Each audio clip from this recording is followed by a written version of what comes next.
Hello friends, I am Chevee. Welcome to my shed. How are you today? How's life in your world? How's things where you are? I hope everything is good and great and wonderful. Everything here is fantastic. I'm going to have a beer. Because today is November 30th. And if you've been paying any attention over the last month, I have spoken a lot about a little thing called NaNoWriMo, National Novel Writing Month.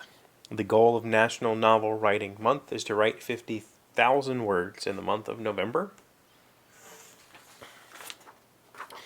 And I succeeded. And this is my prize. I had to print it myself.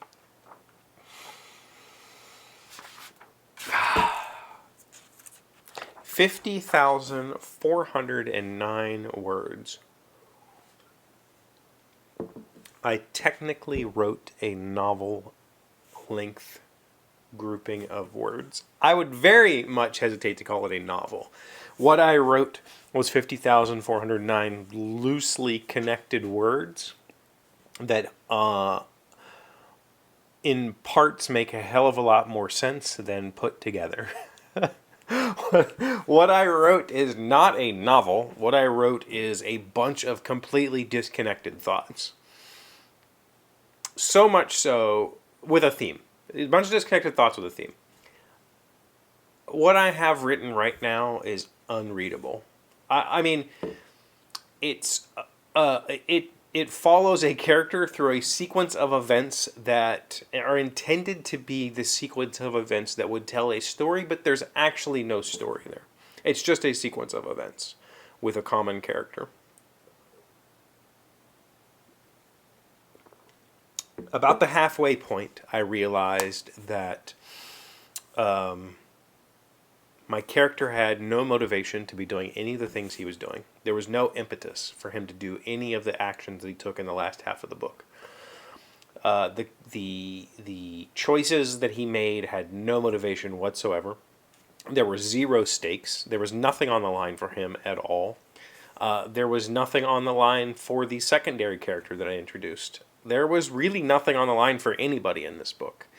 There was no clear goal. There was a vague, I'm chasing after this person goal. And that goal got resolved. I resolved it as I finished out the last probably 20,000 words, but it doesn't make any sense. And I realized that it wasn't going to make any sense, but I wrote anyway. And so I downloaded and read a book called No Plot, No Problem. It was written by the founder of National Novel Writing Month, or one of the founders of National Novel Writing Month. And it talks about just do it. Just write the words. It doesn't matter. Just write 50,000 words. Tell the story, whatever. Change it in the middle. Just go. Just get it out. As ridiculous as it is. And so that's what I did. The last 20,000 words of this book they're just words. They're words that loosely connect to say something. They're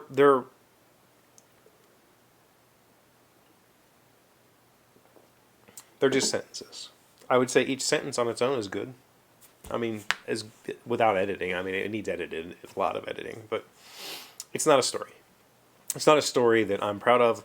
It's not a story that anybody would read. It's absolutely horrific. And I'm not saying that as the, artist who doubts himself and thinks that everything he does is bad. I do think that. I do think that most things I've ever made in my life that I've received praise for, I personally didn't feel I deserved the praise. But in this particular instance, it's horrifically bad. It's not readable. It's complete junk.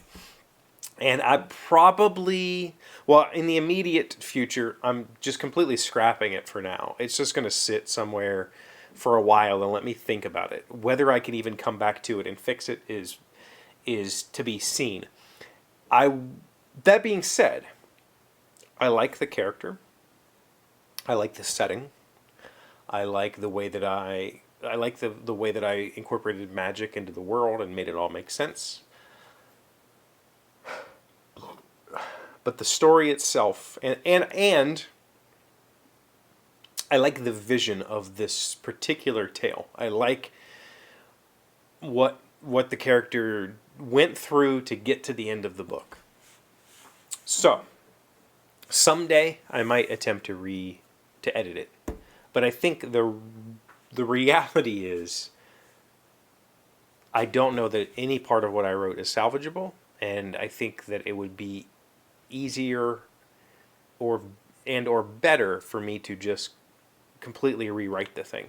Don't even reference what I wrote. Just rewrite it. Start over. And actually plan the story. The thing that I learned in this process, and I went through, like, as I learned things, I tried to tweet about them. The thing that I learned more than anything, there was a ton of lessons. There was a ton of lessons about, figuring out how to tell how to make a chapter a story, figuring out that everything had three beats, everything had 3 acts, every action, everything needed to have those 3 acts. But the thing that I really took away from this is that outlining is just one part of the discovery process. And the reason that I avoided, or the reason my last book fell apart and I never even got to write a chapter, was because I got so focused on the outline and making sure that it was perfect that by the time it was time to write the book, all of that fun discovery had already been done. I already came up with all the cool ideas. So there was nothing for me to learn from writing the book. I had already written the book in my head. I just had to type the words. And that was not fun. What I have learned is there's an entirely separate second discovery process that can be just as fun and rewarding, and that is the line-by-line, chapter-by-chapter process.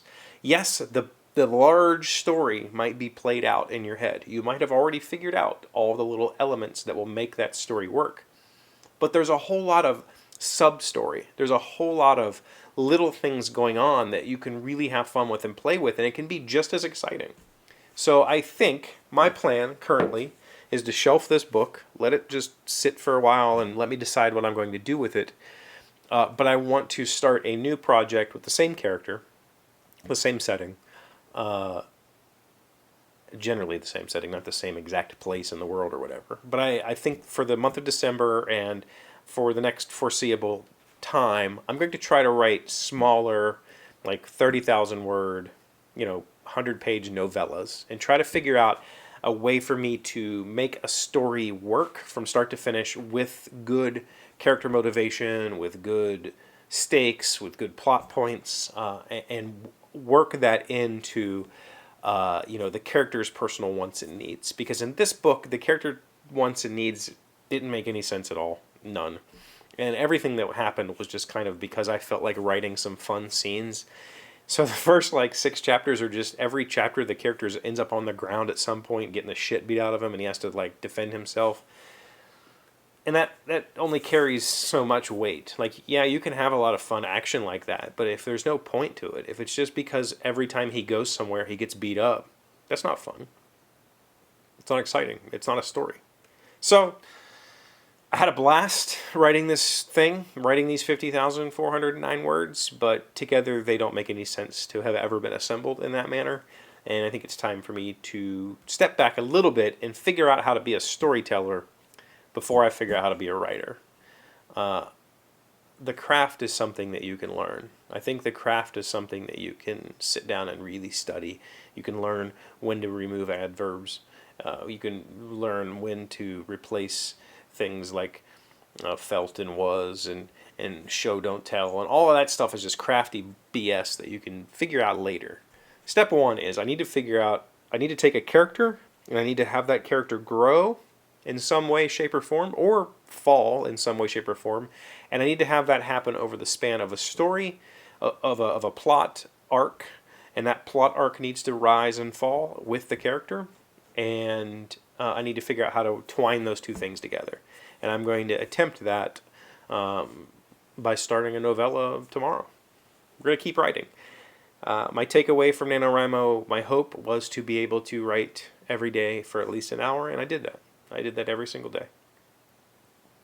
So, success. It was definitely a success. It was very tough in some days. Other days it was awesome. I just wrote and it was fun and I had a blast.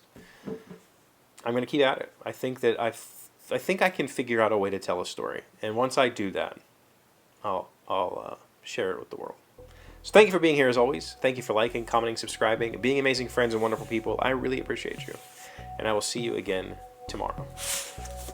Today's word you should know to sound smart is diaphanous. It is an adjective meaning fine and sheer or insubstantial and vague. To behold the daybreak, the little light fades in the immense and diaphanous shadows. The air tastes good to my palate. Walt Whitman, an American poet and humanist. Diaphanous. D-I-A-P-H-A-N-O-U-S. That's a very diaphanous word. I don't.